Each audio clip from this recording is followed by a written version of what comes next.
इस क्वेश्चन में हमसे कह रहा है कि मैक्सिमम वेवलेंथ एब्जॉर्ब्स बैंड कौन सा होगा यूवी अल्ट्रावायलेट विजिबल रीजन में इन कॉम्प्लेक्सेस के लिए। तो अगर हम इसे देखें तो हमें बात समझ में आ रही है कि यहाँ पे 1 2 3 4 कॉम्प्लेक्सेस हैं। पहला कॉम्प्लेक्स है COCN6 3-। दूसरा कॉम्प्लेक्सेस है CONH3 6 3+।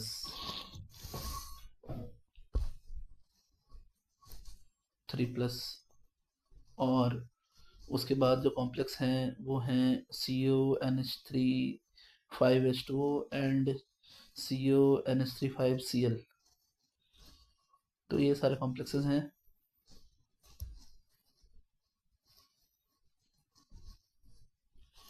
ये तीसरा वाला है और ये है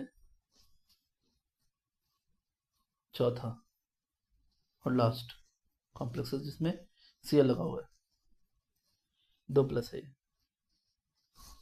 अब ये एक स्ट्रॉन्ग लिगैंड है। NH3 भी एक स्ट्रॉन्ग लिगैंड है लेकिन CN उससे स्ट्रॉन्गेस्ट लिगैंड है।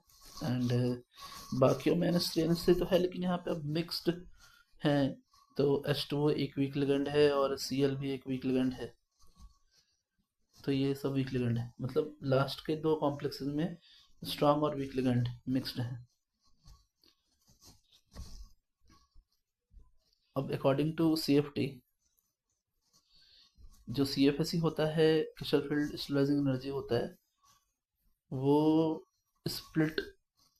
स्प्लिटिंग ऑफ डी ऑर्बिटल से दिखाया जाता है। तो अगर हम डी को स्प्लिट करें तो हमें बात समझ में आएगी कि इनकी एनर्जी जो है वो इंक्रीज करती है, एक्चुअली पोटेंशियल एनर्जी इंक्रीज करती है। और कुछ ऑर्बिटल्स 3 ऑर्बिटल्स जो कि एनर्जी कम होती है और बाकी के 2 ऑर्बिटल्स की एनर्जी बढ़ती है।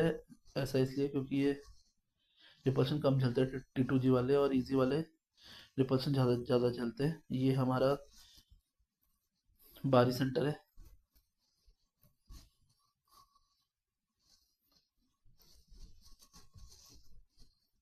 अब इन दोनों के बीच की जो एनर्जी है इसको हम बोलते हैं CFSE energy. This energy change is greater for strong field ligand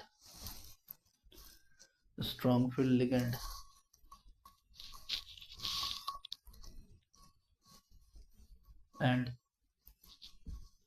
smallest या smaller for weak field ligand।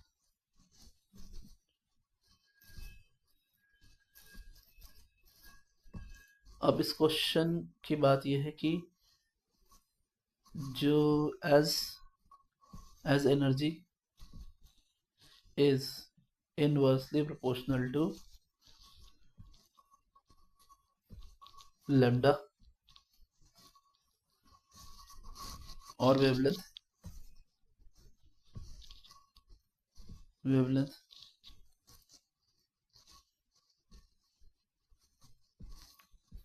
और lambda, so E is inversely proportional to 1/lambda। E is inversely proportional to lambda। अब ये जो सवाल है इसमें मैं एक बार फिर से सारे कॉम्प्लेक्सेस को एक साथ लिख लेता हूँ। देखिए हमारे पास है मैक्सिमम एनर्जी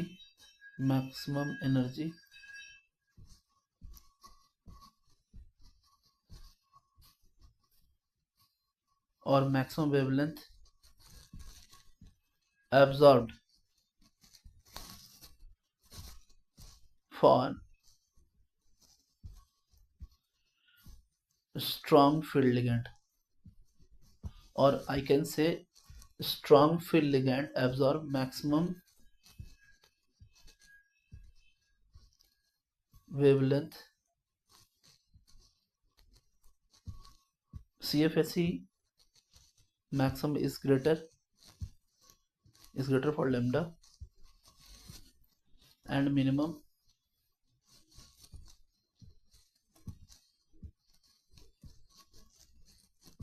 एंड मिनिमम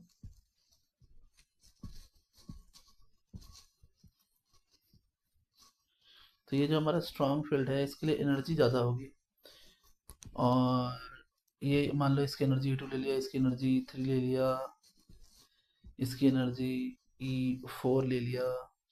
तो अगर हम बात करें तो एनर्जी हाईएस्ट किसकी है, तो एनर्जी हाईएस्ट है E1 सबसे बड़ा है।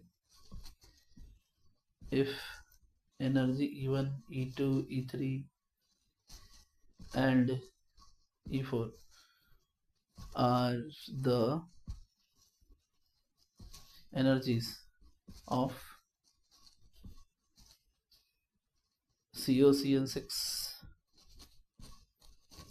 3 minus CONH3 6 3 plus CONH3 5 H2 and CONH3 5 Cl, इन सभी की रिस्पेक्टिव एनर्जी है। तो एनर्जीज का जो ऑर्डर होगा वो कुछ इस तरह से होगा कि E1 जो है वो सबसे देन E1 जो है वो सबसे ग्रेटर है, फिर E2 है, फिर E3 है, फिर E4 है, क्योंकि स्ट्रॉन्गेस्ट जो लिगैंड है, स्ट्रॉन्ग फील्ड लिगैंड है, उनके लिए एनर्जीज बढ़ेगी।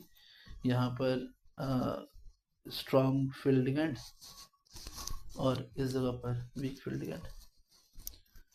अब क्योंकि एनर्जी और वेवलेंथ इनवर्सली प्रोपोर्शनल होते हैं तो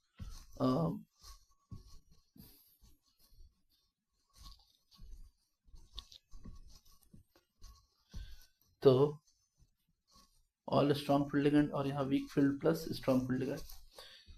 तो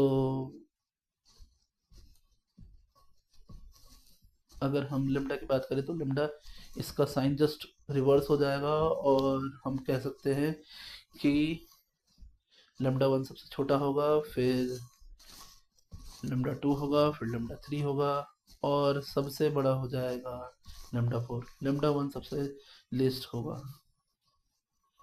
सो वेवलेंथ विल बी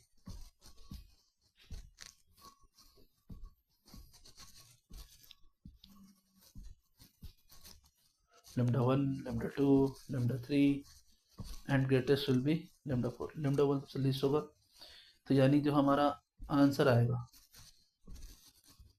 वो आंसर ऐसा होगा।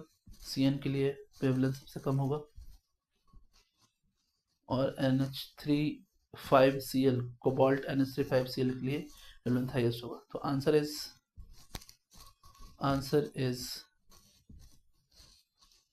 ए, ये हमारा आंसर है। थैंक्स।